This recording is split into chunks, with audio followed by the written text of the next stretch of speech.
Bapa, Putra, dan Roh Kudus. Amin. Bapa di surga, kami mengucap syukur dan terima kasih bahwa kami kau pilih untuk mewartakan kabar gembira. Dimanapun, kapanpun, di sekitar kami, atau di tempat manapun.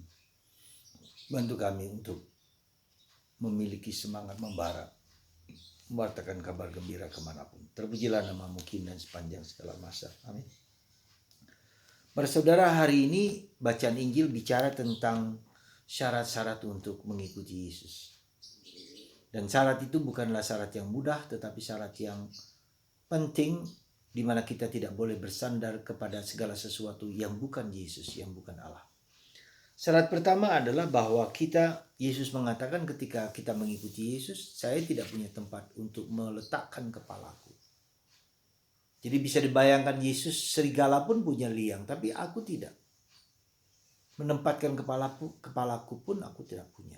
Dan Yesus belusuan kemana-mana, tidak punya tempat. Dan ini mengandaikan kepada kita bahwa kita harus lepas bebas terhadap harta, terhadap benda, terhadap rumah, terhadap segala sesuatu, sarana apapun, hanya sekedar sarana, bukan tujuan. Yang kedua, Yesus meminta supaya mengikuti dia, meskipun orang harus menguburkan, kewajiban menguburkan orang mati, yang bagi orang Yahudi merupakan suatu kesalehan, tindak kesalehan menguburkan orang mati. Dan Yesus mengatakan biarkan orang mati menguburkan orang mati. Betapa mendesaknya mewartakan kabar gembira. Ya, itu perintah Yesus. Betapa pentingnya, meskipun kita harus menguburkan orang mati. Dan yang ketiga, dikatakan di sini bahwa kita harus pamitan dengan keluarga ketika mengikuti Yesus. Sekali lagi, hubungan darah bagi Yesus bukanlah segala-galanya. Kita tidak perlu pamitan, tidak perlu melihat ke belakang, tetapi melihat ke depan, panggilan ke depan. Nah, di sini kita mau ditunjukkan oleh Yesus bahwa sekali lagi karya keselamatan Allah diwartakan itu merupakan sesuatu yang mendesak, sesuatu yang penting, sesuatu yang mendasar. Supaya orang tahu bahwa Yesus juru selamat, bahwa Yesus segala-galanya, Yesus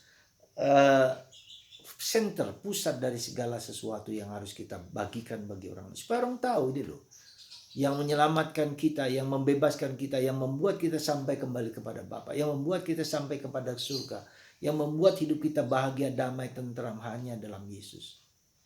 Sebegitu penting dan sebegitu mendesaknya. Dan itu secara radikal ditunjukkan oleh orang kudus yang hari ini kita rayakan, Santo Fransiskus Assisi. Orang kaya, ya, pada zaman itu bayangkan seorang bapaknya pemilik kain sutra yang biasanya berasal dari Cina, di mana sudah ada pedagang dari Eropa, dari Italia yang berdagang sampai ke Cina, dan mereka mendapatkan sutra yang berharga, kain sutra yang berharga. Dijual barang-barang itu untuk mengikuti Yesus.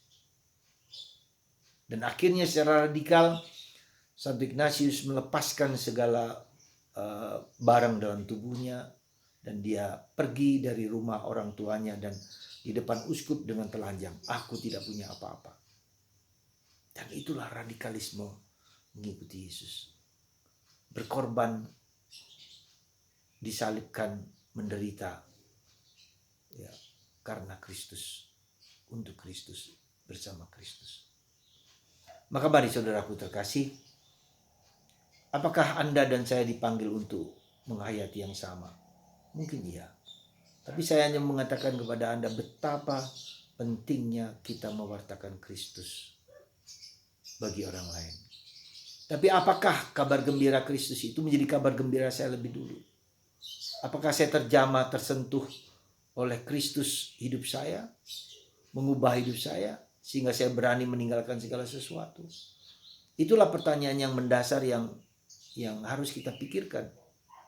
Kita harus bertanya, apakah memang kita sungguh-sungguh mengalami Yesus sehingga berani mengorbankan, melepaskan keluarga, melepaskan harta, melepaskan tempat tinggal yang berharga? Apakah itu sudah dulu padaku?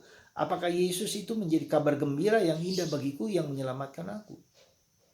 Itulah pertanyaan yang mendasar. Kalau kita tidak bisa dan tidak mampu mewartakan kabar gembira Kristus kepada orang lain, kabar gembira, saya bergembira, hidup saya diselamatkan oleh kabar Yesus. Itulah pertanyaan. Ketika itu belum terjadi, maka hampir tidak mungkin orang berani melepaskan segala sesuatu. Ya, kemarin ada seorang ketua lingkungan dari suatu stasi yang ya jumlah kakaknya tidak banyak, hanya 10. Tetapi yang datang itu nggak sampai 3, 4, atau 5, atau 6, 10 orang.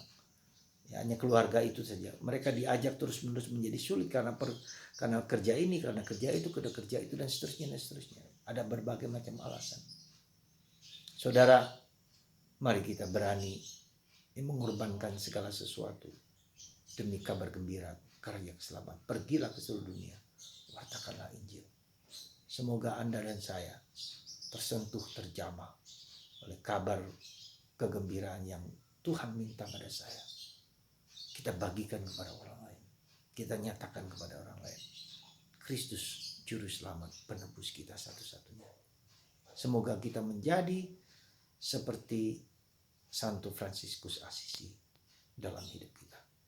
Tuhan memberkati Anda semua, Bapa, Putra, dan Roh Kudus. Amin.